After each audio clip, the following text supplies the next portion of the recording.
Oke, assalamualaikum warahmatullahi wabarakatuh. Salam sejahtera buat sahabat Abu Ammar Fakih tercinta dimanapun Anda berada.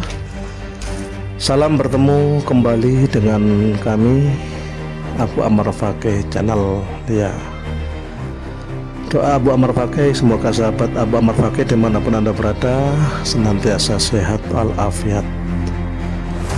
Jangan lupa sebelum menonton video kami, jaga sholat 5 waktu ya, sebagai seorang muslim, khususnya sahabat Abu Ammar Fakih yang seorang muslim.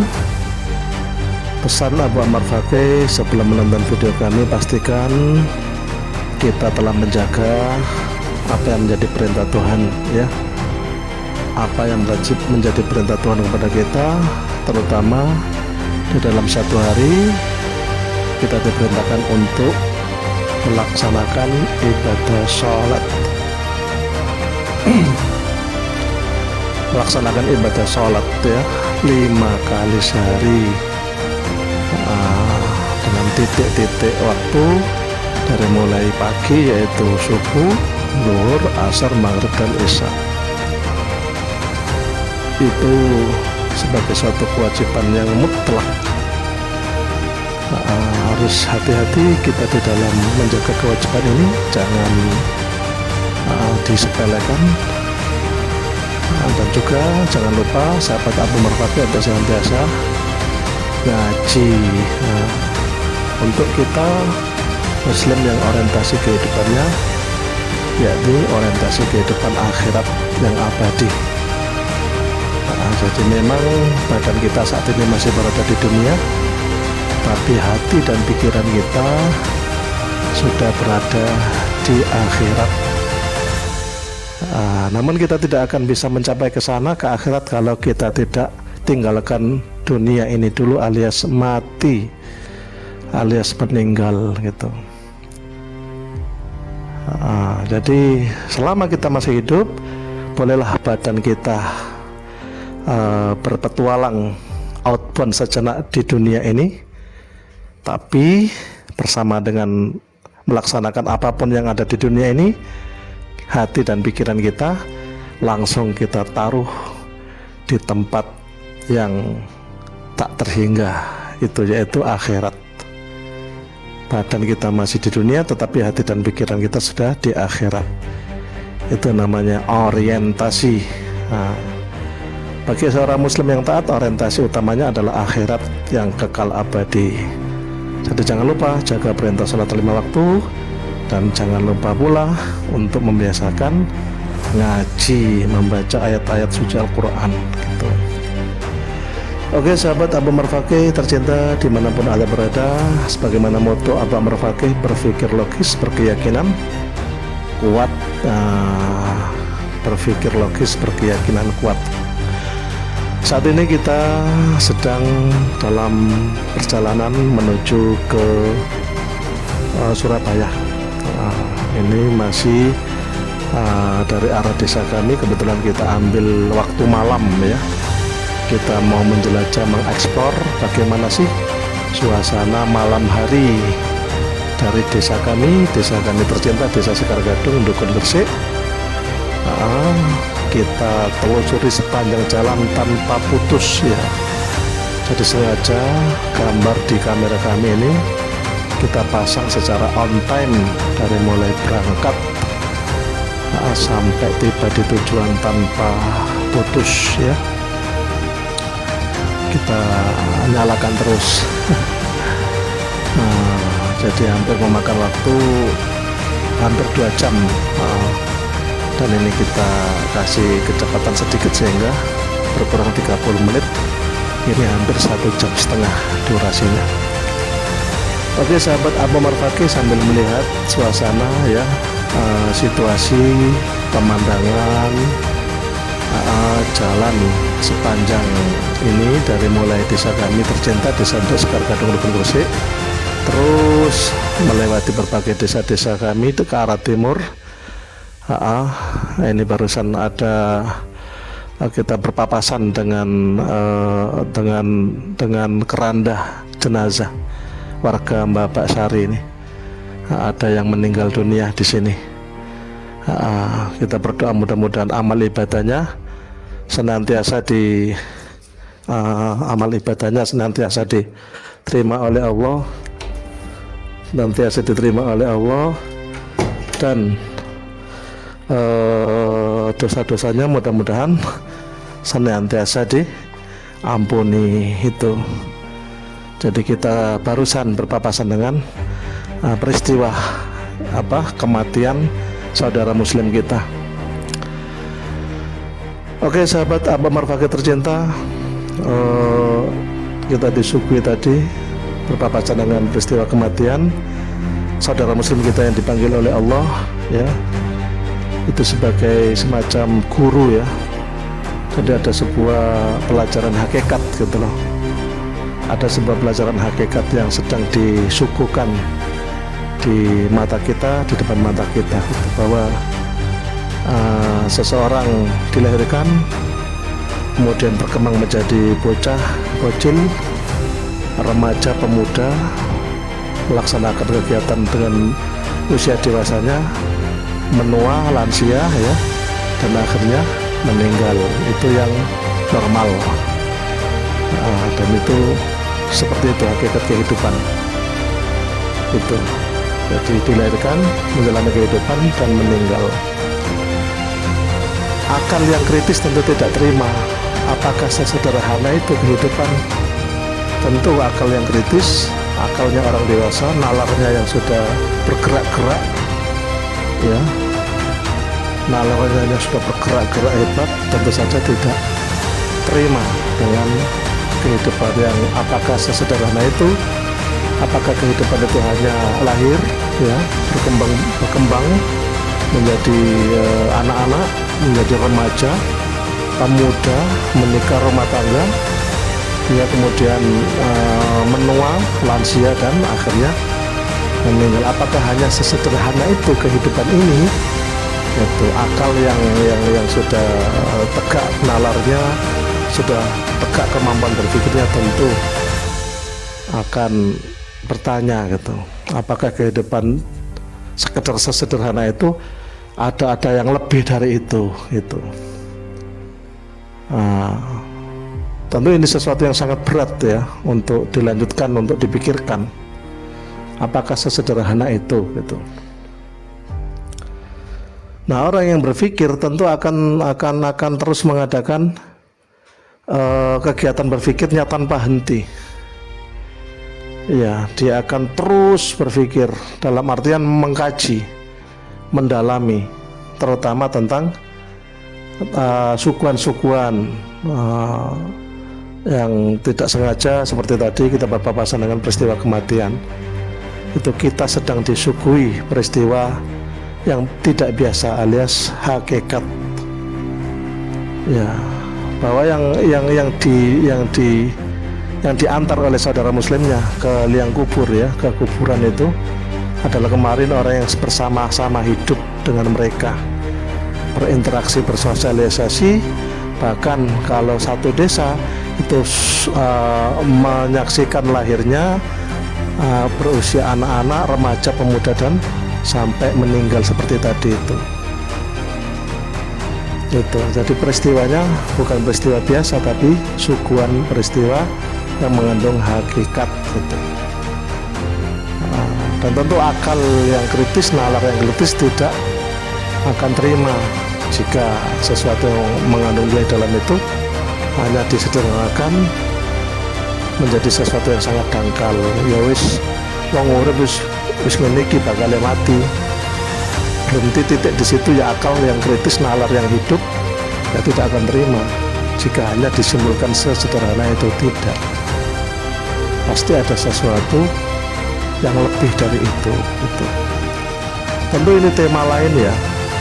Orang tidak akan sampai menemukan jawaban-jawaban ketika mempertanyakan soal ini jika seseorang belum menemukan atau belum memiliki semacam keyakinan atau agama gitu. Jadi perkara-perkara hakikat yang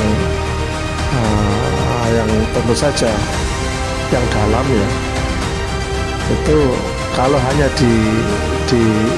dipikirkan melalui nalar atau akal, tentu saja tidak mampu akal memikirkannya, bukan domainnya gitu. Domain akal itu sangat terbatas itu. Domain akal sangat terbatas, bahkan Tuhan sendiri tidak ada dalam nomenklatur atau istilah di akal, tidak ada Tuhan. Tidak ada. Yang ada akal itu memiliki tabiat. Ya, akal itu memiliki tabiat, dia tidak terima kalau ada sesuatu yang teratur, itu pasti dia mencurigai.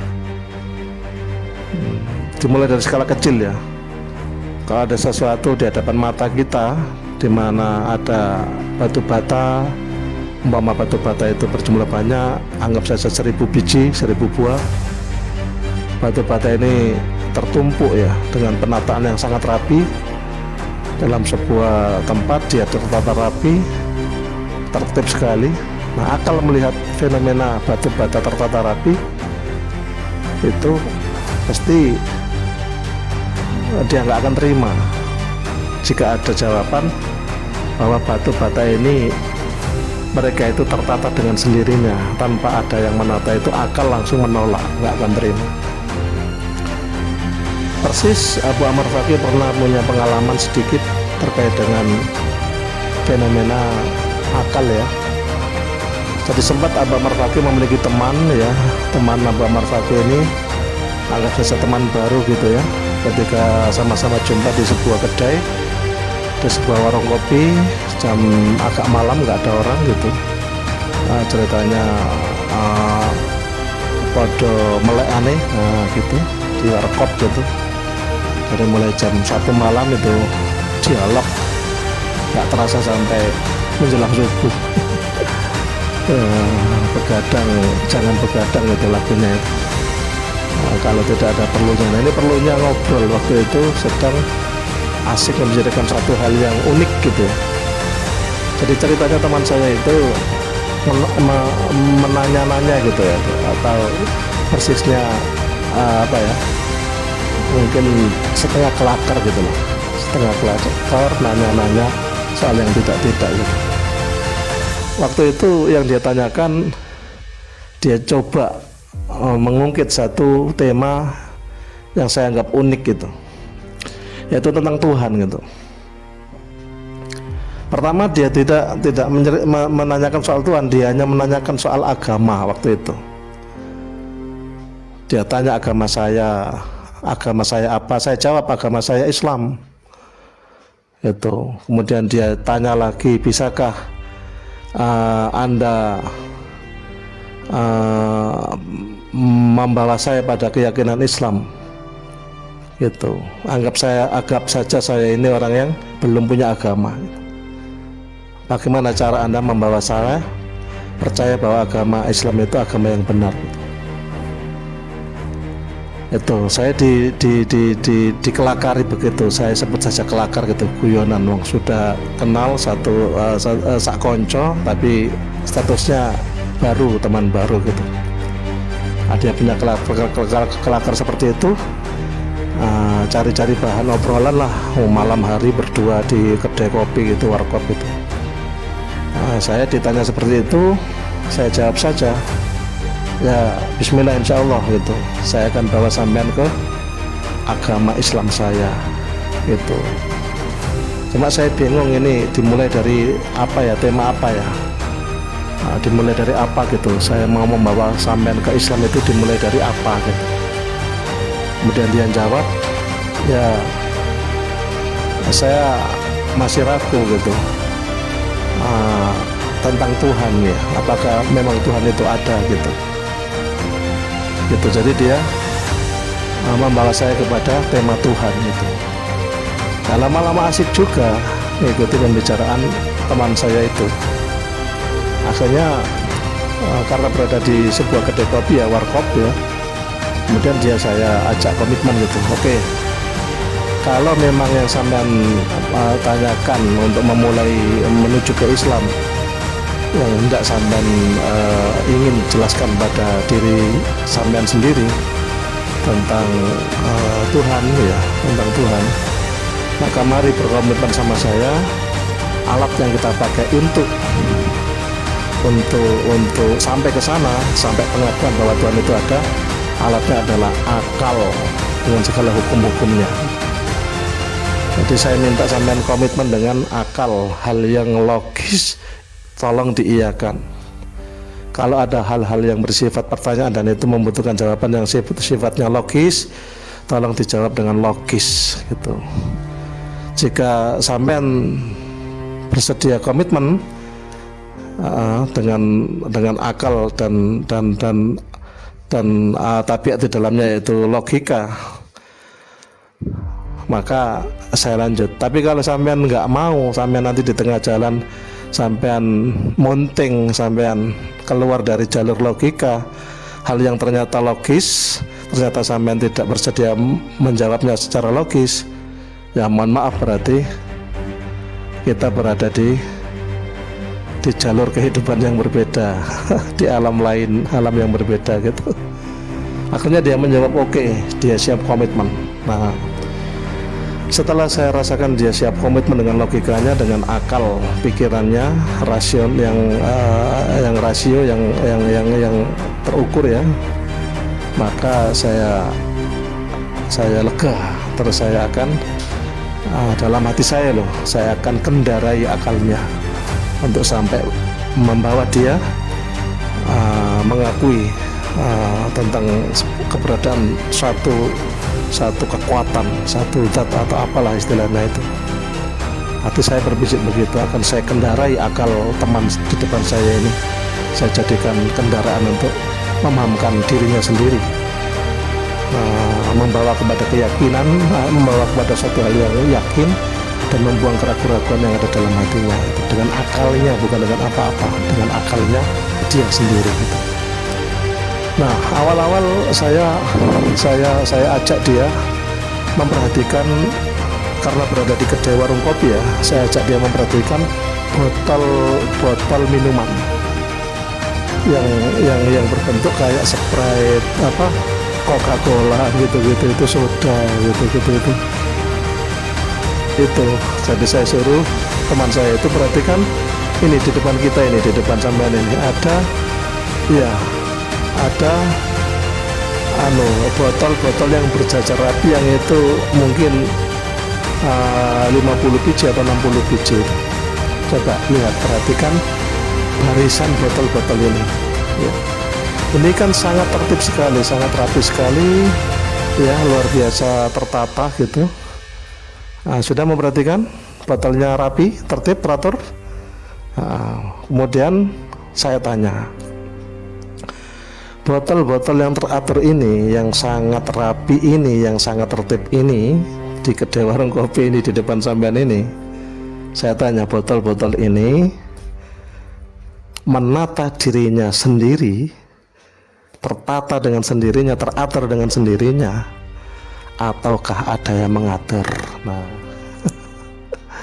ini akal ya, logika atau daya rasio atau tabiat akal nanti menjawab bagaimana, karena kan akal itu membawa tabiatnya sendiri, dan seseorang yang punya akal hampir-hampir nggak mungkin dia menjawab sesuatu di luar tabiat akal itu tidak mungkin menjawab sesuatu di luar tabiat akal itu. Ini silakan dijawab. Botol-botol di kedai warung kopi ini loh, ada Sprite, ada Fanta, ada soda dan lain-lain yang banyak ini, dan tertata berbaris rapi ya, tiga terus berbelok berbentuk letter L gitu. Nah, botol-botol semua ini yang tertata rapi ya, tertib ya, letter L bahkan ya, memanjang dan belok menjadi letter L. Ini botol-botol ini tertata dengan sendirinya, apa ada yang menata gitu. Nah, teman saya juga terlihat nyantai dan mulai juga merasakan asik ngobrol ini ya. Malam hari ini nggak ada orang ini, guyonan mengeluru di kedai warung kopi. Coba ayo jawab itu, botol-botol tadi tertata dengan sendirinya mereka itu atau ada yang menata?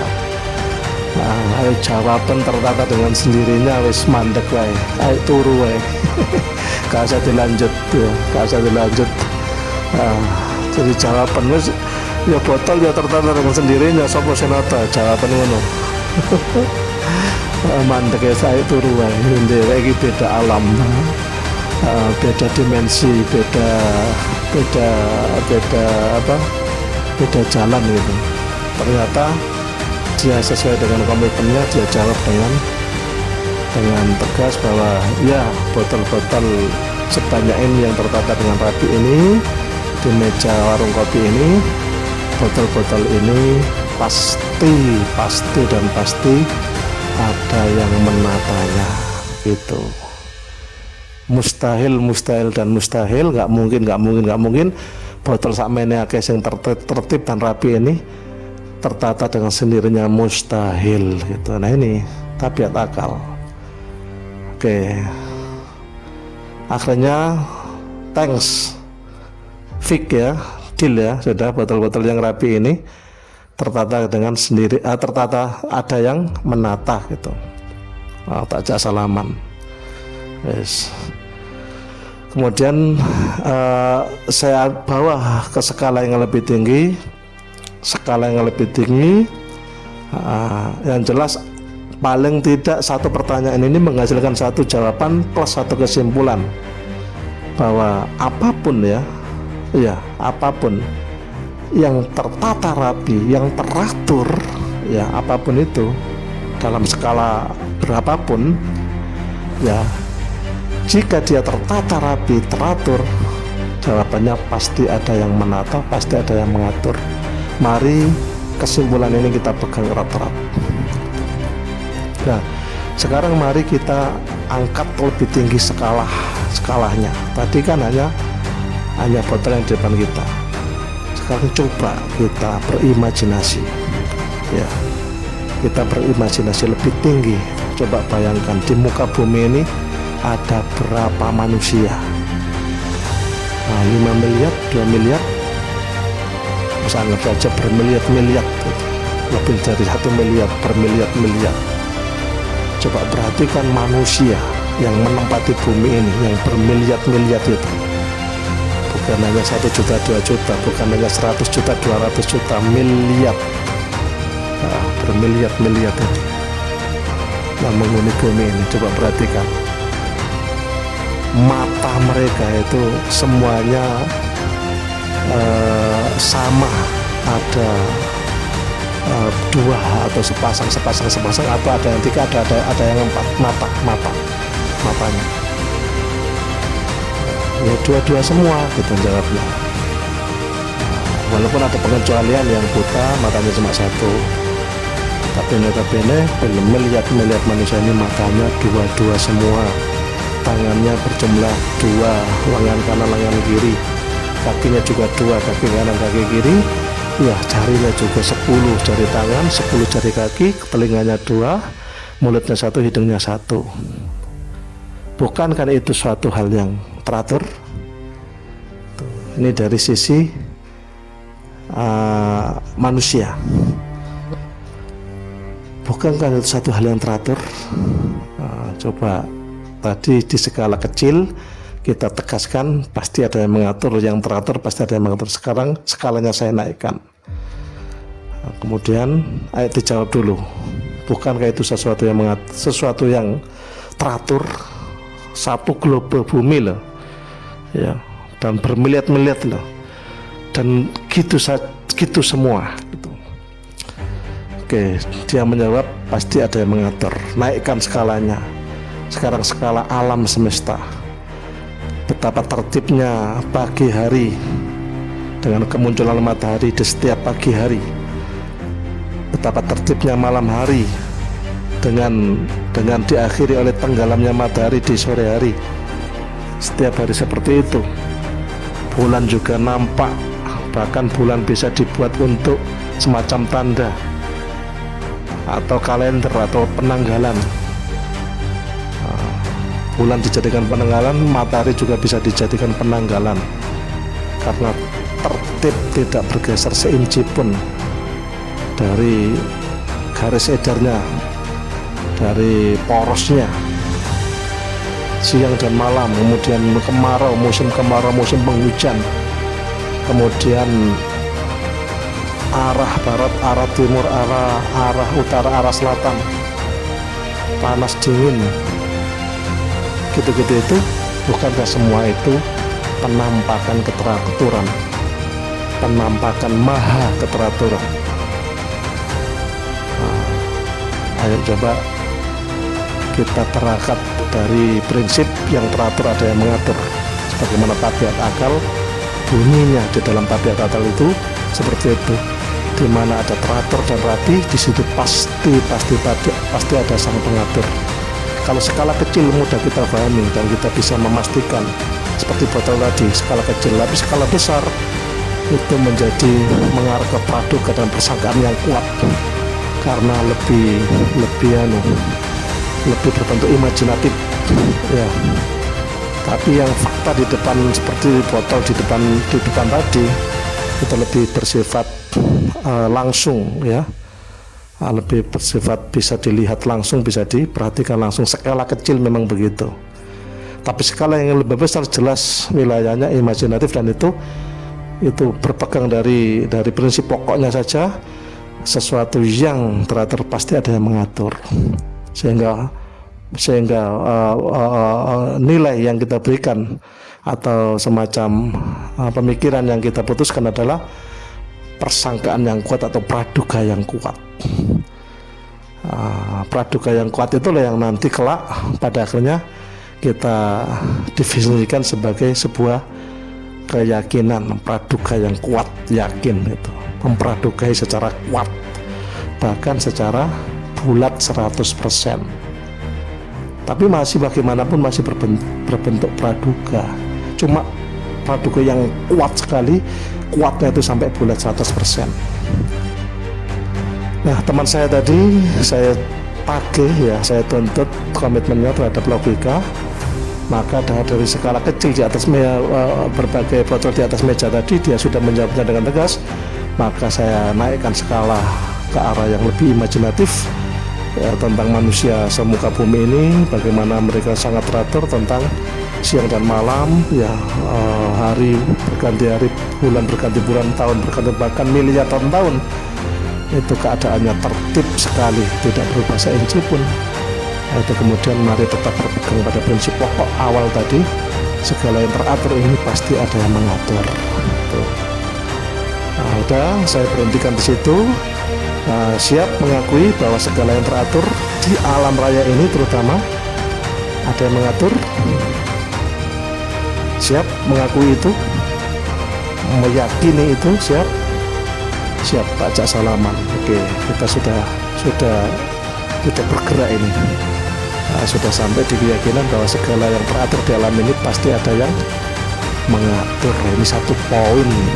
Sampai selamat, sampai di poin ini selamat. Oke.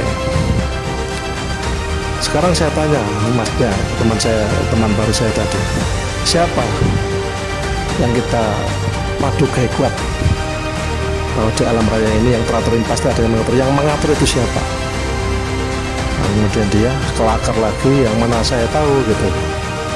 Nggak tahu lah siapa itu. Kemudian saya pertegas, itulah yang kelak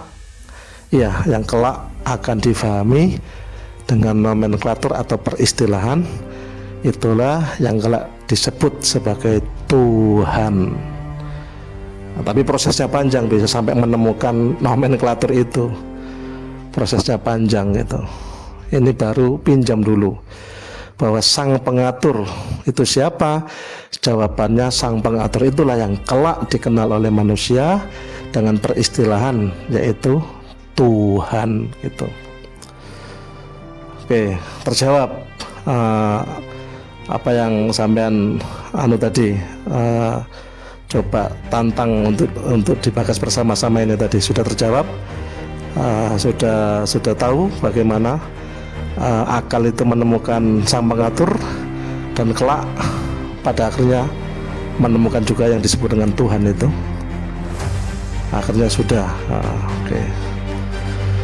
Kemudian dia tanya, bersifat kelakar lagi, karena kita ngobrol itu sejaknya dengan nyantai ya, tidak perlu tegang, nanti pikiran nutup kalau tegang, karena emosinya terpancing emosi, kemudian nanti bukan berdialog tapi cenderung debat kusir, dan itu percuma tak bergun. Itu ngapain kita debat kusir, itu ngapain, itu hanya dilakukan oleh orang-orang yang lemah akalnya.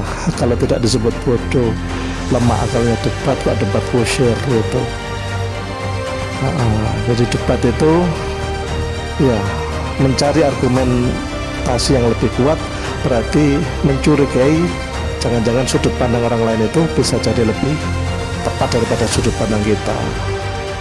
Itu tidak mempertahankan pendapat pribadi, tapi lebih ke mencurigai argumen-argumen lawan bicara itu, jangan-jangan dia berada di titik sudut pandang yang lebih tepat daripada kita gitu. Itu prinsip dialog ya. Kalau debat kusir itu kita harus menjauhi jenis-jenis pembicaraan debat kusir itu membuang waktu, membuang energi, bahkan kalau bisa jadi memicu pertengkaran, permusuhan yang itu tidak efektif sama sekali dalam kehidupan gitu. Nah, sampailah teman saya dan saya di titik bahwa bahwa alam raya yang terakhir ini pasti ada yang mengatur gitu. Nah, setelah itu kita akan lanjutkan pembicaraan. Teman saya bicara ya, kemudian pinjam kata ya, pinjam kalimat ya, kemudian Tuhan itu, terus siapa Tuhan itu gitu. Nah, baru saya ajak dia berbicara ya, menuju ke arah logika, bagaimana akal ini pada akhirnya bisa menemukan Tuhan. Nah, karena dalam akal sendiri gak ketemu istilah itu istilah baru gitu. Kok ada istilah Tuhan gitu, akal nggak ketemu, dia nggak nyambung. Itu pinjam ya, kelak pada akhirnya akal nyambung. Setelah akal itu takluk ya, tak berdaya ya, dan masuk kepada pemilihan satu jenis keyakinan tertentu atau agama tertentu gitu. Nah, oke, teman saya ini kemudian bertanya, ya, sang pengatur atau yang nggak disebut Tuhan itu, terus Tuhan yang mana, Tuhan siapa? Kan banyak Tuhan. Nah, gitu. Itu kelakar saja teman saya ketika bicara dengan saya di warkop ya, di kedai warkop malam-malam ini.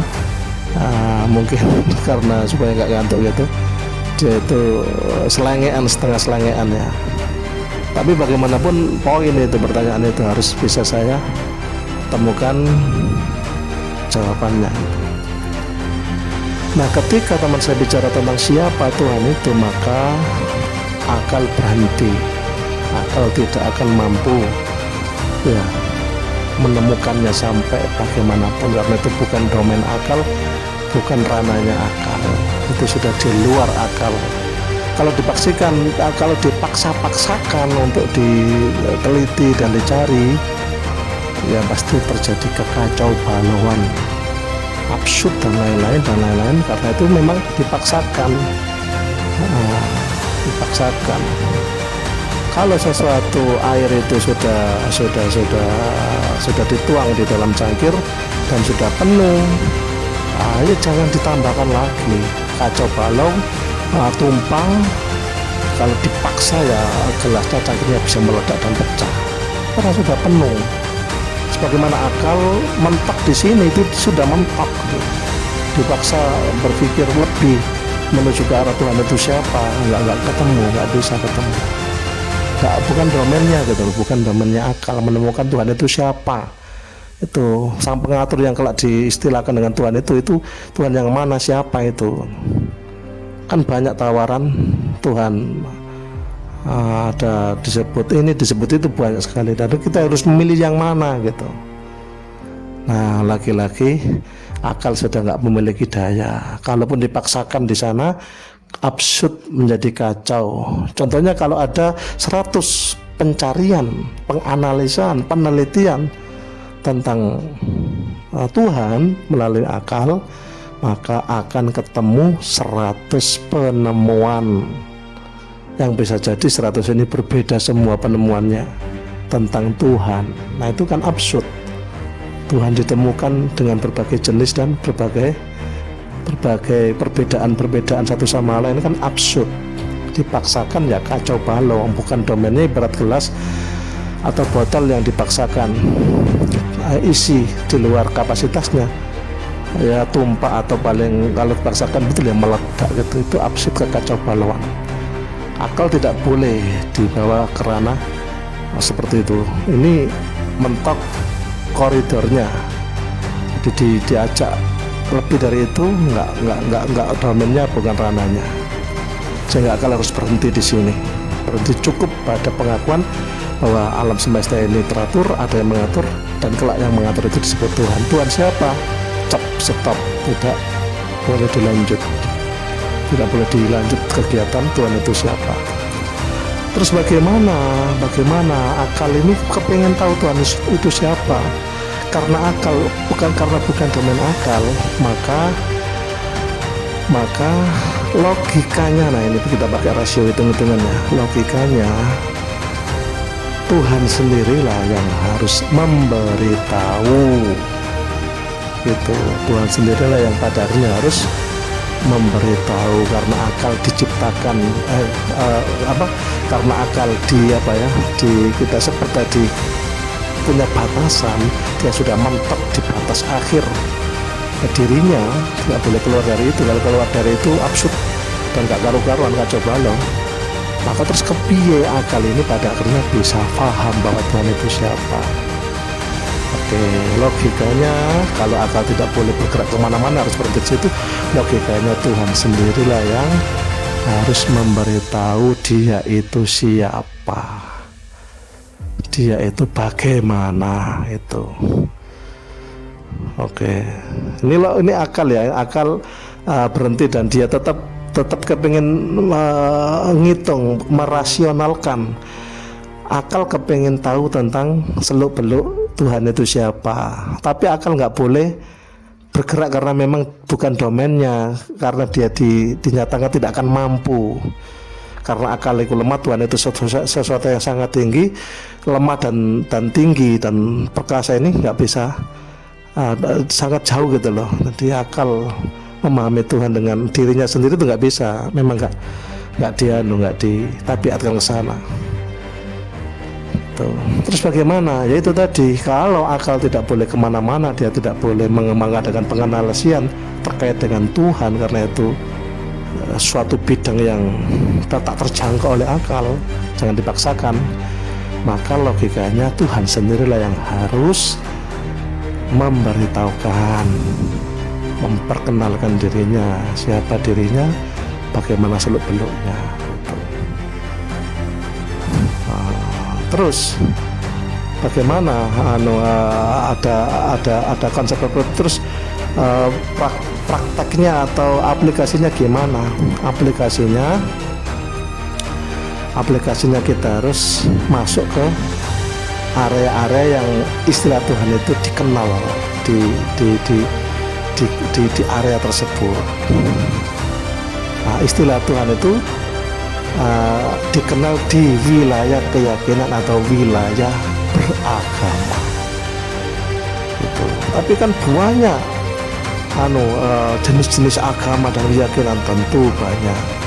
Tapi kembali ke prinsip awal, ada nggak di dalam berbagai konsep keyakinan agama itu yang mengandung prinsip logika tadi itu? Karena logika nggak boleh kemana-mana, dia harus diberitahu.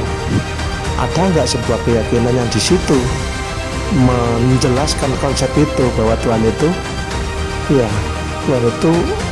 menyampaikan pesan, dan pesan itu berbentuk info tentang siapa nama dia.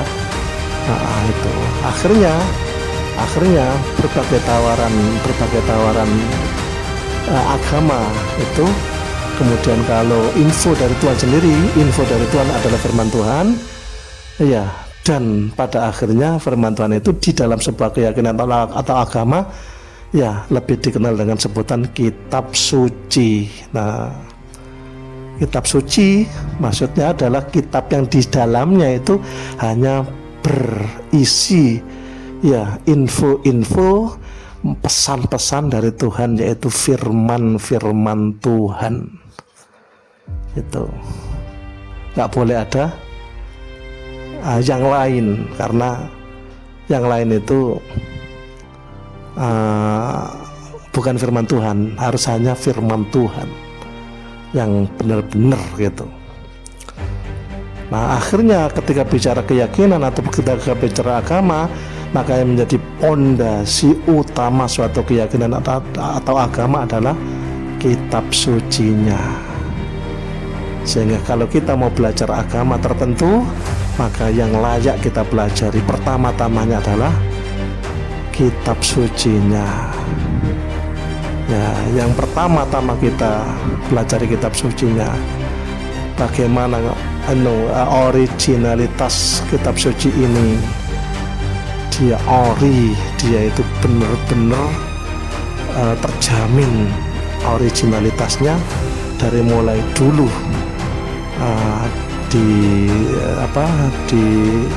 dari mulai dulu ya, awal ya kitab suci itu ya disampaikan oleh sang pembawa pesannya, sampai sekarang apakah original dan terjamin original. Itu jaminan-jaminan original itu nanti dibuktikan dengan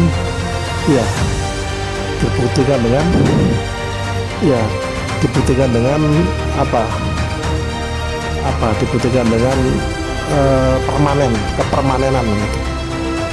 Jadi dari awal sampai 100 tahun, sampai 1000 tahun, bahkan sampai 1500 atau 1400 tahun sampai saat ini, umpama begitu 2000 tahun kah, 1500 tahun kah, apakah ada sebuah kondisi yang permanen dari awal sampai ribuan tahun itu salah satu ciri original.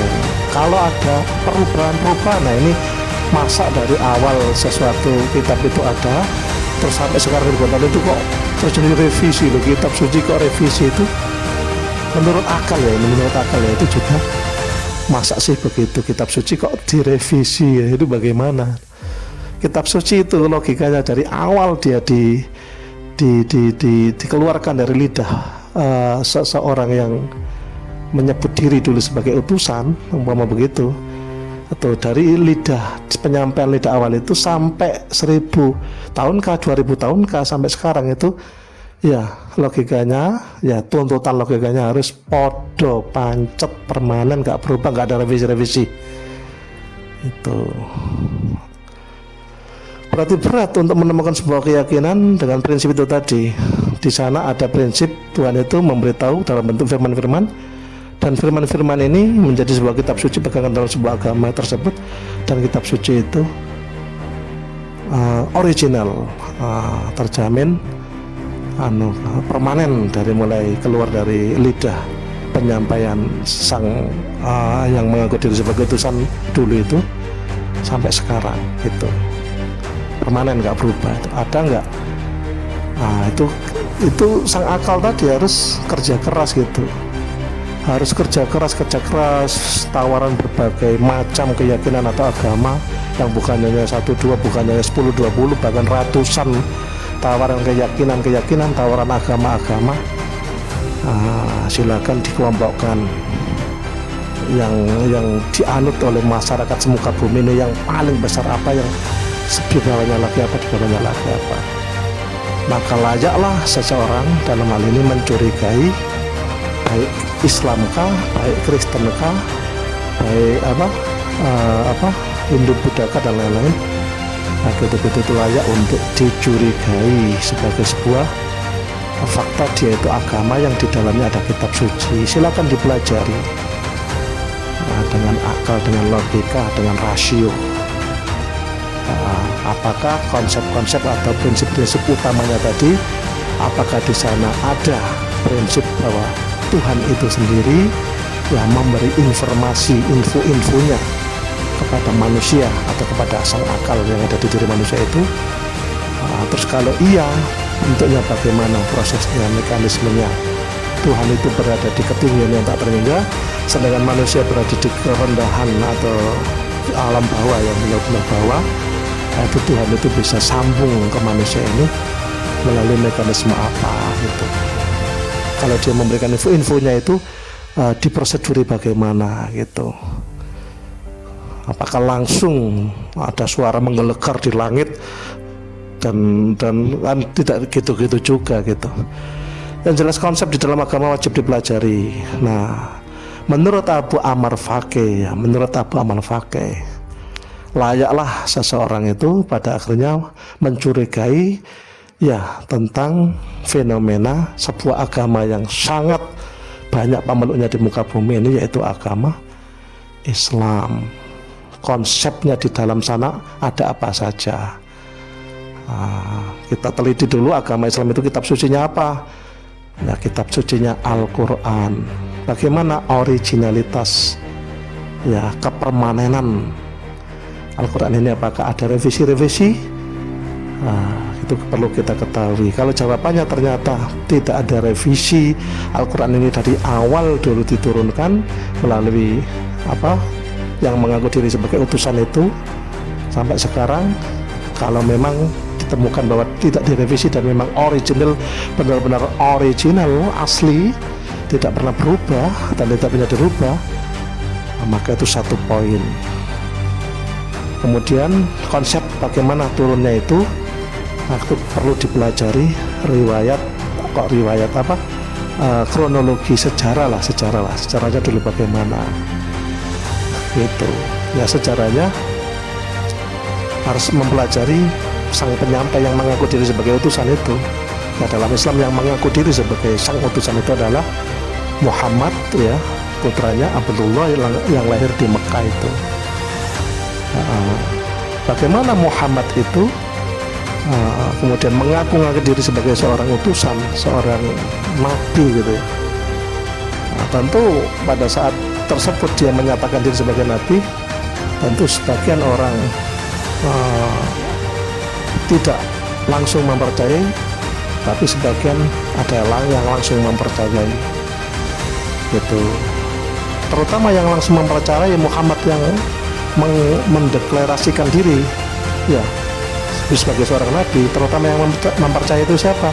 Ya orang-orang dekat yang memustahilkan Muhammad itu berbohong, karena memang dia, sang orang dekat ini, bisa jadi istrinya atau keponakannya, atau siapa yang paling dekat, yang paling tahu kepribadian Muhammad muda dari mulai kecil sampai dia usia 40 tahun mendeklarasikan diri sebagai seorang utusan. Itu orang dekatnya itu langsung mempercayai dengan dasar Muhammad mustahil berbohong. Dia itu dari kecil sampai sedewasa ini umur 40 tidak satu kali pun berbohong. Itu berarti dari fakta itu orang yang menyatakan menerima pengakuan Muhammad sebagai utusan itu orang-orang terdekatnya, dari istrinya, dari misanan atau keponakannya misanannya itu, dari Khadijah istrinya, dan dari Ali bin Abi Thalib itu misanannya Tuh, paling Khadijah, Ali itu tahu tabiat Muhammad dari mulai kecil, dari mulai dia mengetahui Muhammad dari kecil anggap saja begitu, sampai dia dewasa umur 40 itu tahu. Bahkan satu kali pun tidak dikenal dia berbohong. Bahkan di kawasan komunitasnya atau desanya atau kecamatannya atau daerahnya sana, Muhammad ini dari kecil sampai saat dia mengaku diri sebagai utusan itu dikenal dengan sebutan yang sangat familiar sebagai gelar yang disematkan oleh seluruh warga, yaitu Al-Amin. Kalau bahasa Indonesianya basa Jawa wong sing pasti bisa dipercaya gitu.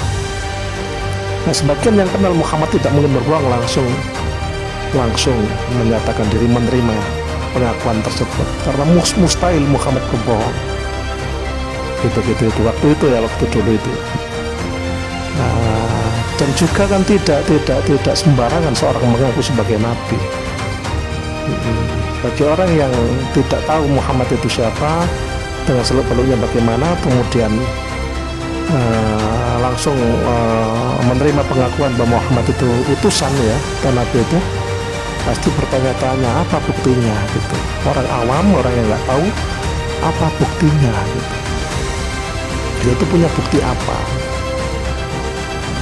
Nah, seorang Nabi harus bisa membuktikan ya bahwa dirinya itu seorang utusan ya, seorang utusan harus bisa membuktikan bahwa dirinya itu benar-benar seorang utusan gitu. Tentu dengan sesuatu yang bagi orang awam terutama di sekitarnya itu ya tentu dengan sesuatu gitu. Dan tentu saja karena dia itu mengaku sebagai utusan, utusan itu berarti ada yang mengutus, dan tujuan mengutus itu pasti ada, salah satunya menyampaikan pesan-pesan. Maka orang awam saat itu, saat sang Muhammad ya yang awal mengaku diri sebagai nabi itu, mungkin orang-orang awam di sana, apa buktinya? Ada nggak pesan dari Tuhanmu yang kamu nyatakan dia mengutus kamu itu? Kamu itu siapa di Tuhan? Tuhanmu pesan apa?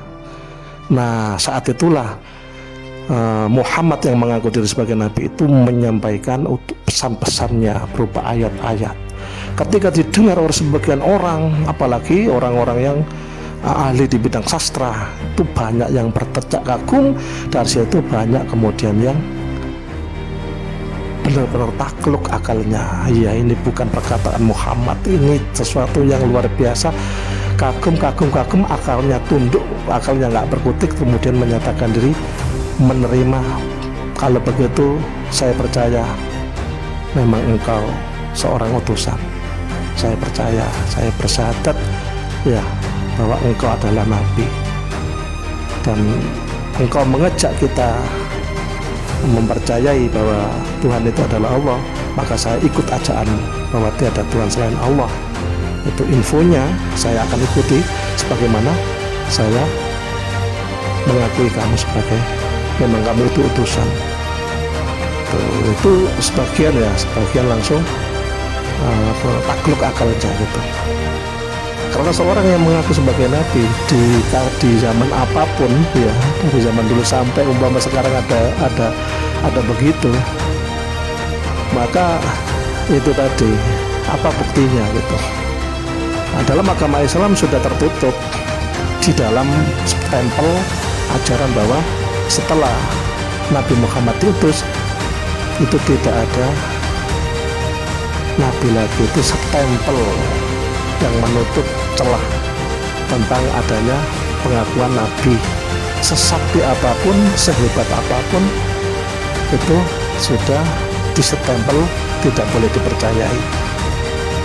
Nah, ini satu hal lain yang nggak bisa kita bahas di sini. Kita tadi di warung kopi sedang ngobrol. Terus bagaimana? Ya itu tadi agama yang paling mendapatkan perhatian dan kepercayaan di muka bumi ini, salah satunya adalah agama Islam. Jadi bolehlah kita mempelajarinya bagaimana. Agama lain sama, bolehlah kita mempelajari bagaimana konsep-konsepnya. Nah, kalau menurut akal gitu ya, ternyata sesudah difahami, sesudah diteliti, masuk ke dalam meneliti suatu keyakinan atau agama, apa saja yang diteliti Islam dalam hal ini, kemudian konsep dan prinsip-prinsipnya sudah gaduh, sudah klop umpama begitu. Di dalam agama Islam, kitab sucinya benar-benar terjamin original ya, benar-benar permanen dari terbitnya dulu disampaikan oleh lidah utusan sampai sekarang ribuan tahun itu original. Itu satu poin yang sangat dahsyat itu ya, itu originalitas kitab suci, itu poin yang sangat dahsyat. Yang kedua, konsep atau prosedur bagaimana di Islam diterangkan Allah itu menyampaikan sesuatunya, pesan-pesannya pada utusannya, yaitu sang Nabi dan Rasul itu melalui sang pembawa pesan, yaitu seorang malaikat gitu. Itu dan malaikat itu diterangkan sendiri bagaimana ada seluk-beluknya gitu. Jadi ada konsep Tuhan yang pemberi pesan, seorang Tuhan yang memberi pesan, kemudian pesan itu dibawa oleh malaikat dan malaikat itu menyampaikannya kepada sang utusan tadi. Nah, gitu, itu konsep ya, dan itu diterima oleh akal gitu.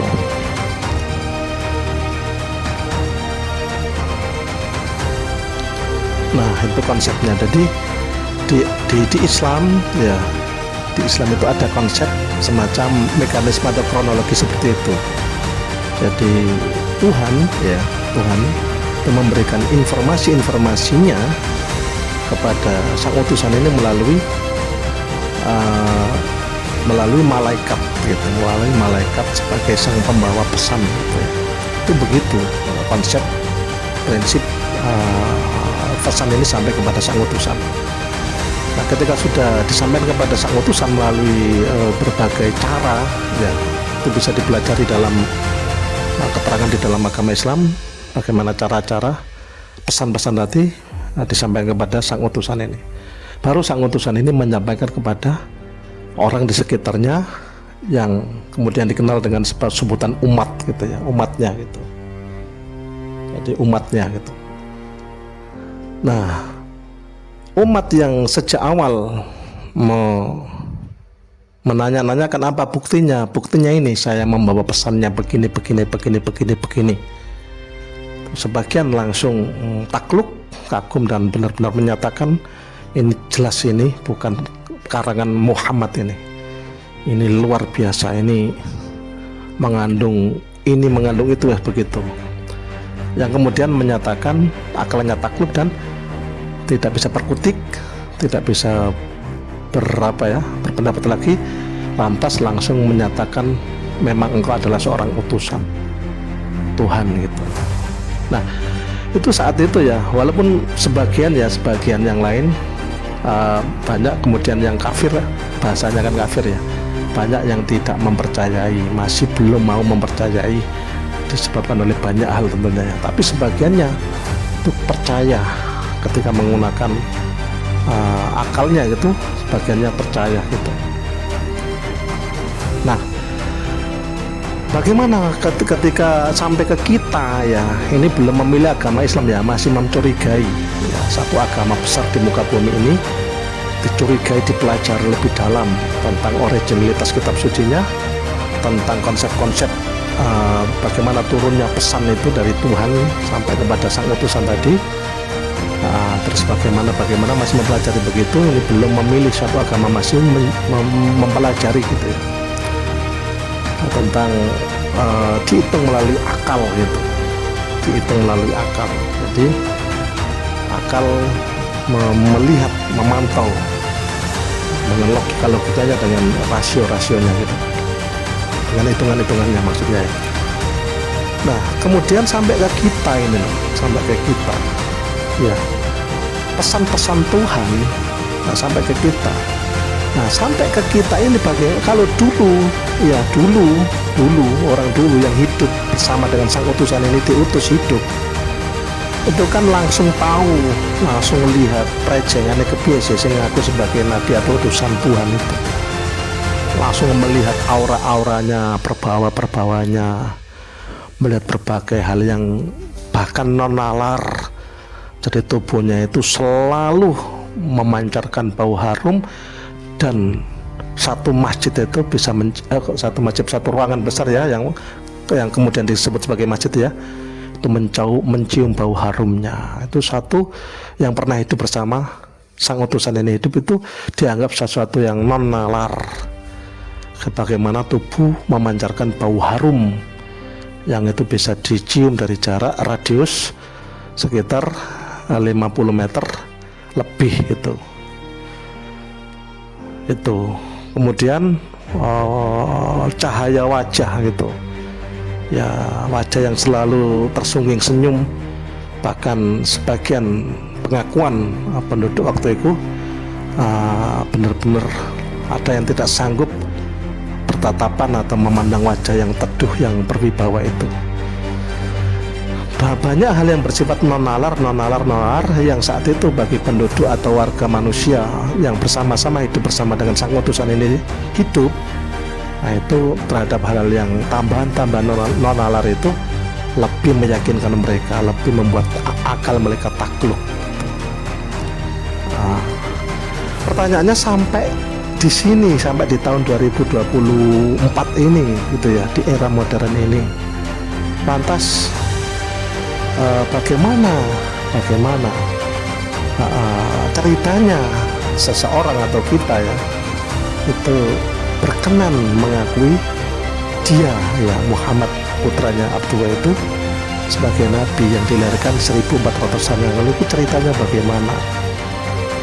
Tentu ceritanya ya tentu mirip-mirip dengan yang tadi itu, bahwa apa yang menjadi pesan-pesan Tuhan itu yang sampai ke kita itu yang layak menjadi jembatan kita benar-benar takluk akal kita. Berarti Al-Quran, kitab sucinya, iya kitab sucinya itu, kitab sucinya yang original ini.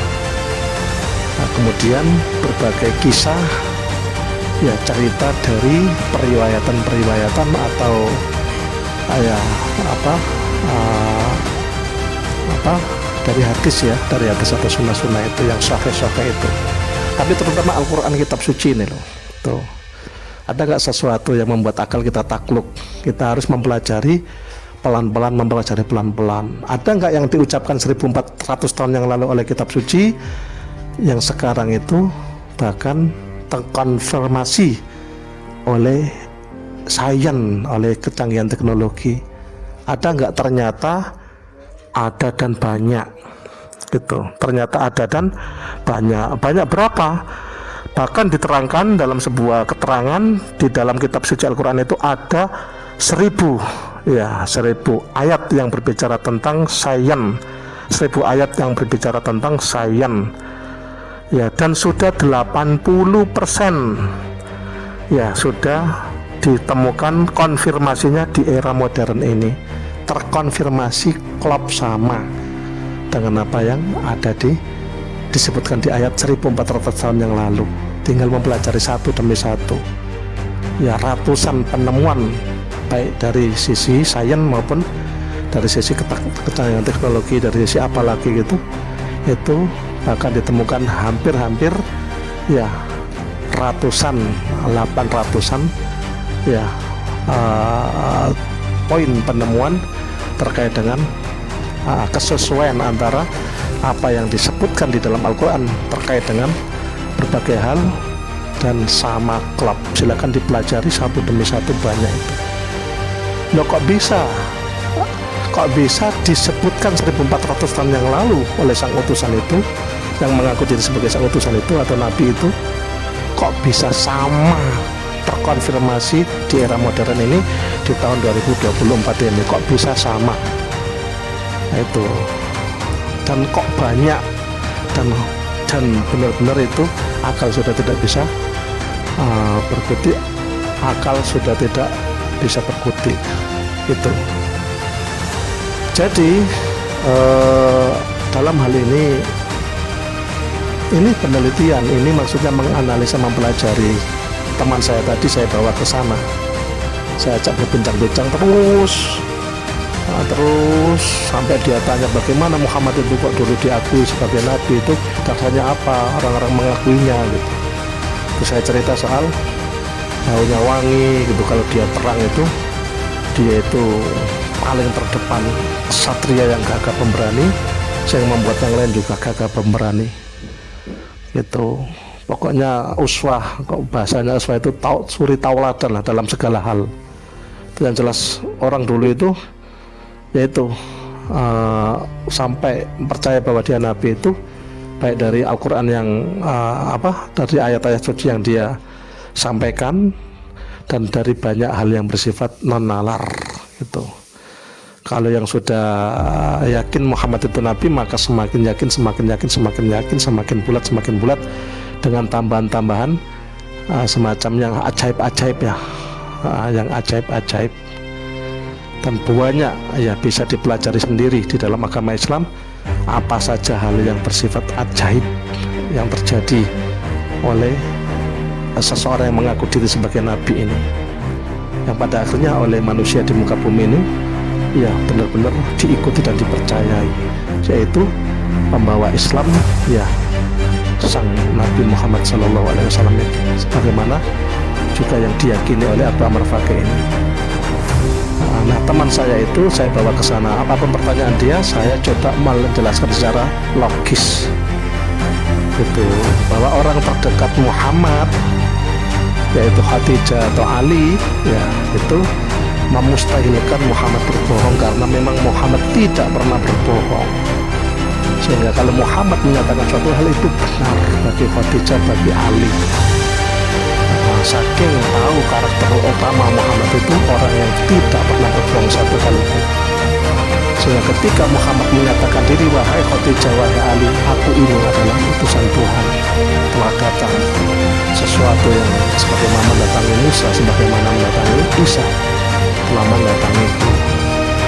Ucapkanlah bersamaku bahwa tiada Tuhan selain Allah dan Muhammad adalah utusan Allah. Khadijah, Ali langsung ikut kata-kata tersebut, dan benar-benar ya mustahil Muhammad ini berbohong. Benar-benar Muhammad ini Nabi. Lebih-lebih pada akhirnya datanglah ayat-ayat suci yang keluar dari lisan beliau disampaikan, dan banyak lagi dan banyak semakin memperkuat ya, dan benar-benar orang-orang yang mengikuti beliau mengaku beliau sebagai Nabi itu semuanya menjadi orang-orang yang benar, tidak salah sama sekali di dalam sudut pandang Islam gitu.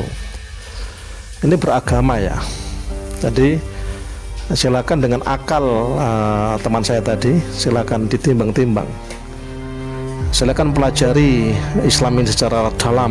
Muhammad itu bagaimana sejarah-sejarahnya, kitab suci ini ada nggak peristiwa era modern ini ya, peristiwa-peristiwanya kah, atau penemuan-penemuan dari sainsnya yang ternyata sudah tertulis lebih dulu di kitab suci Al-Quran ini, ada nggak? Kalau ada silakan pelajari, dan silakan akal berpendapat. Masih menyangkal ke atas sudah takluk.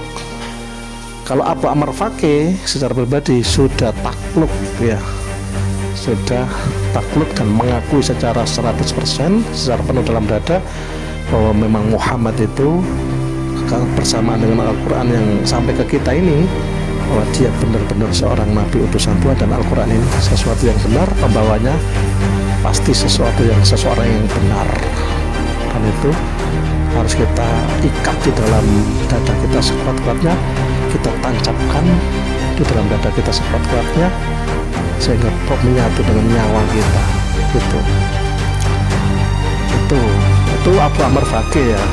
Teman saya tadi silakan mempelajari agama-agama yang lain, baca proses dalam silakan bebas mempelajari, menganalisa demi sebuah penemuan yang lebih oke gitu, lebih meyakinkan nanti yang mana gitu.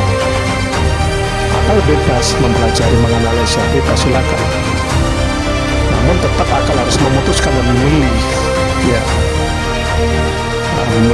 memutuskan dan memilih,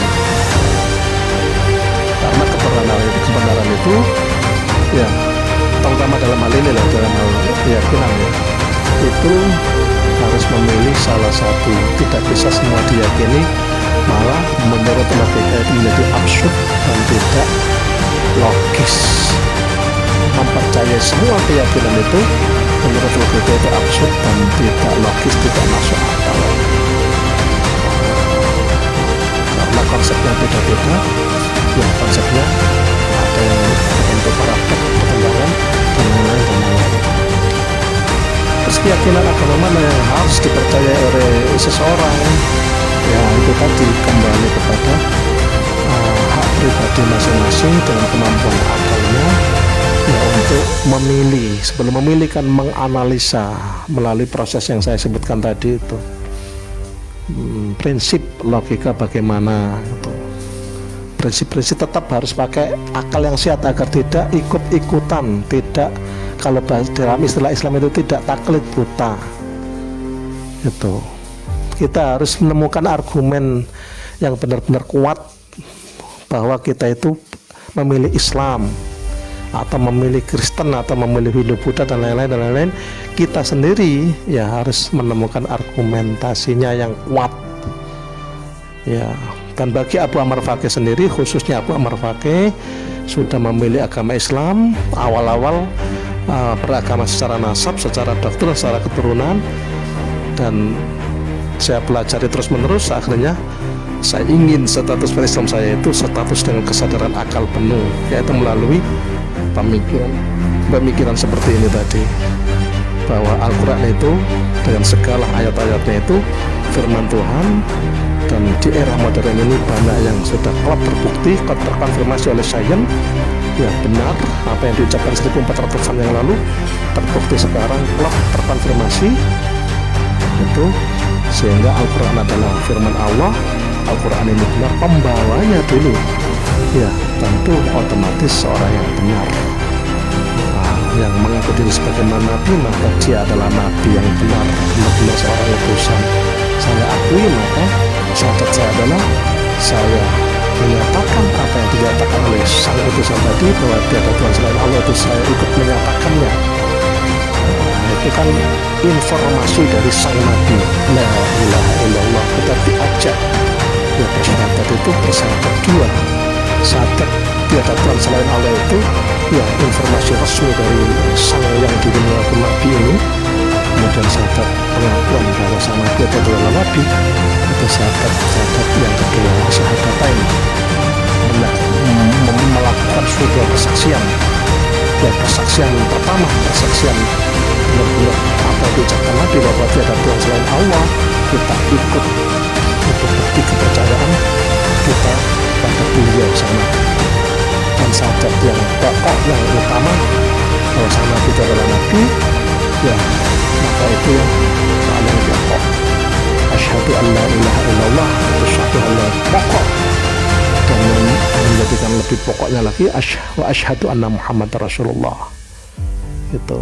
Jadi di syahadatin yang paling pokok adalah pengakuan kita bahwa tiada Tuhan selain Allah, mengikuti informasi mutlak, resmi dan permanen dari sang Nabi Muhammad. Kemudian kita tutup wa asyhadu anna Muhammad Rasulullah sebagai pengakuan juga pokok ya. Nggak tahu itu diistilahkan bagaimana, begitu ya Pak Abu Ammar Fakih sebagai pendapat ya gitu. Jadi informasi tiada Tuhan selain Allah itu dari Nabi, dan itu 100% kita terima sebagai suatu kebenaran, sebagaimana 100% kita akui beliau adalah benar sebagai seorang Nabi. Pengakuannya Nabi ya kita akui dengan segala bukti-bukti yang ada tadi, bahwa mustahil 6.666 ayat Al-Quran mustahil itu keluar dari pribadi Nabi Muhammad yang dikenal tidak bisa membaca, tidak bisa menulis, tidak punya referensi apa-apa karena tidak bisa membaca dan tidak bisa menulis. Itu bisa mengeluarkan statement ayat sampai 6.666 ayat. Itu tentu saja sesuatu yang layak kemudian kita berpikir memang, dan lebih-lebih saat ini terkonfirmasi melalui sains dan teknologi kebenaran apa yang telah diucapkan sebagai informasi dari Tuhan atau firman-firman Allah di kitab suci Al-Quran itu. Nah itu kemudian bundar kita mengadakan pengakuan bahwa Muhammad itu adalah Nabi. Setelah kita mengakui Muhammad adalah Nabi, sudah kita kemudian bersyahadat asyhadu an la ilaha illallah wa asyhadu anna Muhammad Rasulullah. Itu simbol atau semacam sumpah, semacam persaksian ya, bahwa kita sudah masuk ke dalam sebuah keyakinan atau agama. Setelah kita masuk ke dalam agama, maka akal kita kemudian otomatis berada di belakang agama, yaitu mengawal seluruh ajaran-ajaran agama yang ada, dikawal penuh oleh akal, bukan akal di depan kemudian mempertanyakan ajaran-ajaran agama, tidak. Akal mengawal penuh, akal menemukan berbagai halnya ya, apa yang belum bisa ditemukan akal Akal kemudian tidak sombong, dia tidak mengkritik ajaran, tidak, karena itu akal posisinya berada di belakang. Apa yang belum diketahui akal, ya dari ajaran-ajaran Islam yang ada, akal berendah hati karena dia tahu posisinya. Ya, dia akan menunggu sampai suatu saat akal bisa sampai pada jawabannya. Dia tidak akan mengkritik ajaran, karena ketika seseorang sudah memilih sebuah agama, yaitu umpama beragama Islam, maka prinsipnya akal itu dianggap akal yang takluk. Selanjutnya orang ini hidupnya akan dipimpin oleh agamanya itu atau keyakinannya, tidak lagi dipimpin oleh akalnya. Akal langsung berbaris persis di belakang ajaran agama gitu. Sehingga beda orang yang sudah beragama memilih suatu keyakinan dengan orang yang belum punya agama. Itu sangat berbeda kehidupannya. Orang yang tidak menganut agama apapun, ateis dan lain-lain, hidupnya hanya dipimpin oleh akalnya. Sementara orang yang punya agama, baik Islam, Kristen dan lain-lain, hidupnya itu ya dipimpin oleh keyakinan agamanya sendiri-sendiri. Sementara akal posisinya berada di belakang ajaran agama itu. Gitu. Oke sahabat Abah Marfaqih, ini kita sudah hampir sampai di tempat tujuan. Mohon maaf tadi sangat konsentrasi di pembicaraan, saya menceritakan kisah saya ya, janduman jagong teman saya di sebuah kedai warung kopi. Gak terasa dari mulai jam 1 malam ya, gak terasa sampai jam 3. Nah, yombo tai kopi nentek pira itu paling ya ditambahi terus, mosok mek sak cangkir sampai subuh sak mesin duwe warung. Ya itu sekelumit ya, mudah-mudahan bermanfaat ya. Itu beberapa cerita-cerita dari kisah Pak Marfaqih bersama teman barunya Pak Marfaqih, dulu berada di Surabaya. Saat nyantai janduman di warung kopi, Pak Marfaqih diajak bicara setengah kelakar, tapi kelakar yang ada maknanya, isinya seperti tadi Pak Marfaqih ceritakan. Nah, dari mulai bagaimana tentang Tuhan, bagaimana tentang tawaran agama yang banyak, memilih agama itu bagaimana, langkah-langkahnya, gitu-gitu itu. Yang pada akhirnya mencuri ke agama yang besar dianut oleh manusia di muka bumi ini, yaitu agama Islam. Kemudian dipelajari prinsip-prinsipnya, prinsip-prinsip pokoknya. Kalau akal sudah benar-benar menemukan kesesuaian, nah kemudian takluk, nah, silakan dengan ikhlas ya memeluk sebuah ajaran agama. Dan ini pasti sesuatu banget, karena sesudah orang memutuskan memeluk ajaran agama, akalnya itu ditaruh di belakang, jadi lebih longgar dia menjalani hidup, ya lebih tenang, karena sudah ada ajaran agama yang baku. Akalnya tinggal yang ngawal dari belakang gitu. Peri kehidupan manusia yang lebih longgar di muka bumi ini, yaitu peri kehidupan manusia yang beragama itu menurut Abah Marfaqih, karena dia akan enak menjalani hidup dengan buku panduan yang ada itu. Nah, itu yang bisa saya sampaikan. Terima kasih, mudah-mudahan bermanfaat. Jaga kesehatan, mudah-mudahan semua di dalam lindungan Tuhan, lindungan Allah Subhanahu wa taala. Wassalamualaikum warahmatullahi wabarakatuh.